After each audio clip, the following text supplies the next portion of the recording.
आजकल कुछ पुरानी किताबें ज़ेर मुतालिया हैं। हेनरी फोर्ड एक बहुत नामवर शख्स इस हवाले से, क्योंकि फ़ोर्ड कंपनी का वो बानी है और फ़ोर्ड की गाड़ियाँ आज भी पूरी दुनिया में एक अलग पहचान रखती हैं। हेनरी फोर्ड के बारे में कहा जाता है कि उसने अपने बिज़नेस के लिए एक बार किसी इंजीनियर को मुंतखब करना था। दो नौजवान ऐसे थे जो कि उस मुलाजमत के लिए अप्लाई कर चुके थे। उन्हें दोनों को हेनरी फोर्ड ने एक दिन किसी रेस्टोरेंट में खाने पर बुलाया। अब खाना शुरू हुआ, गप्पें लगीं, बातें होती रहीं। खाना खा के जब बाहर निकले हैं तो उसने अलविदा करते हुए एक नौजवान से कहा कि जी बेस्ट ऑफ लक, लेकिन मैं आपको इस जॉब के लिए मुंतखब नहीं कर सका। और दूसरे नौजवान से कहा कि वेलकम, कल से आप मेरी कंपनी में मुलाजमत के लिए आ जाएं। अब दोनों नौजवान जो थे वो परेशान थे, और वो नौजवान जिसको थैंक यू वेरी मच कह दिया गया कि भाई आप जो हैं, आपके लिए बेस्ट ऑफ लक, लेकिन मैं आपको अपने पास मुलाजिम नहीं रख रहा, उसने कहा मुझे एक बात पूछनी है, और वो बात ये है कि हमने इस मुलाजमत के लिए अप्लाई किया, आपने हमें खाने पर बुलाया, हमने खाना खाया, बहुत सी बातें हुई, लेकिन आपने मेरी काबिलियत के बारे में, आपने मैंने क्या सीखा है, मैं क्या चाहता हूँ, कोई बाकायदा इंटरव्यू नहीं लिया, कोई सवाल जवाब नहीं हुए, और खाना खाने के बाद आपने मुझे अब कह दिया कि आपको मैं नौकरी पे नहीं रख सकता, और दूसरे नौजवान को आपने मुंतखब कर लिया। मुझे सिर्फ ये बताएं कि इसकी वजह क्या है, क्या इसका कोई बाकायदा इंटरव्यू नहीं होना चाहिए था?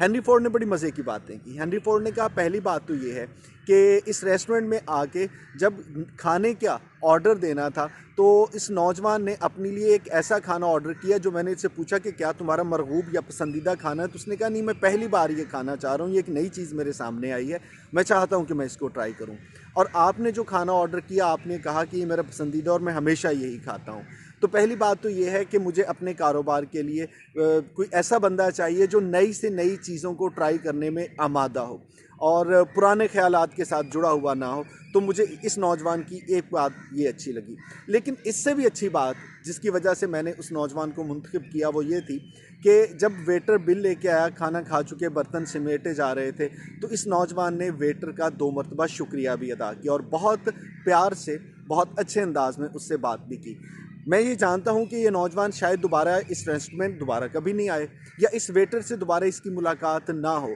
लेकिन उसने फिर भी उससे इतने अच्छे लहजे में बात की जो मुझे अच्छा लगा, और आपने उसको कोई थैंक यू भी नहीं कहा। अब ये जो बात है, इसको अगर मैं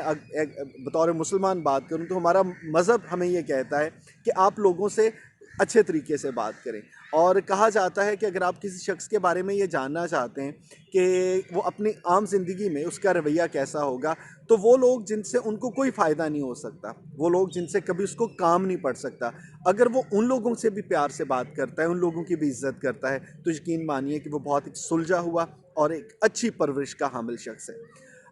मैं नबी करीम सल्लल्लाहु अलैहि वसल्लम, जो हमारे आखिरी नबी हैं, उनकी हयात तैयबा का एक सबक पढ़ रहा था, तो उसमें भी बारहा इसी बात का अंदाज़ा हुआ कि वो लोग जो कि आम मुसलमान थे, अगर वो भी कभी अपनी बात करना चाहते थे, वो भी कभी नबी करीम सल्लल्लाहु अलैहि वसल्लम से मुलाकात के लिए आते थे, तो आप उनकी बहुत तहम्मुल से बात सुनते थे, आप उनकी बात का बहुत अच्छे तरीके से जवाब देते थे। सो वो लोग जिनसे हमें कोई फ़ायदे की उम्मीद है, वो आपके दफ्तर में बॉस हो सकते हैं, कोई ऐसा बड़ा शख्स, कोई जिससे आपको लगता है कि यार प्यार से बात करनी चाहिए, कल को कभी ज़रूरत ही पड़ सकती है, उससे तो हम अक्सर बहुत प्यार से बात करते हैं। लेकिन वो लोग जो आपके ऑफिस में चौकीदार होंगे, गार्ड होंगे, माली होंगे, या किसी ऐसे रुतबे पर होंगे, या किसी रुतबे पर ही नहीं होंगे कि जिनसे हमें लगता है कि यार मुझे इससे क्या काम पड़ेगा, हम आम तौर पे उनसे सलाम का जवाब भी इतने प्यार से नहीं देते। सो सीखने की बातें ये हैं कि अगर आप ज़िंदगी में एक कामयाब इंसान बनना चाहते हैं तो ये आदत आज से अपनानी होगी, और वो ये कि वो लोग जिनसे हमें कभी कोई फ़ायदा नहीं लेना, कोई गर्ज़ नहीं है, हम उनके साथ भी जब प्यार से बात करना शुरू कर देंगे, उनकी भी इज़्ज़त करना शुरू कर देंगे, तो इसका एक मतलब ये होगा कि हम अच्छा इंसान बनने की कोशिश कर रहे हैं। अल्लाह ताला हमें सबके साथ इज़्ज़त और प्यार से बात करने की तौफ़ीक अता फ़रमाए। सलामत रहिए, अगली गुफ्तगू में आपसे मुलाकात होगी।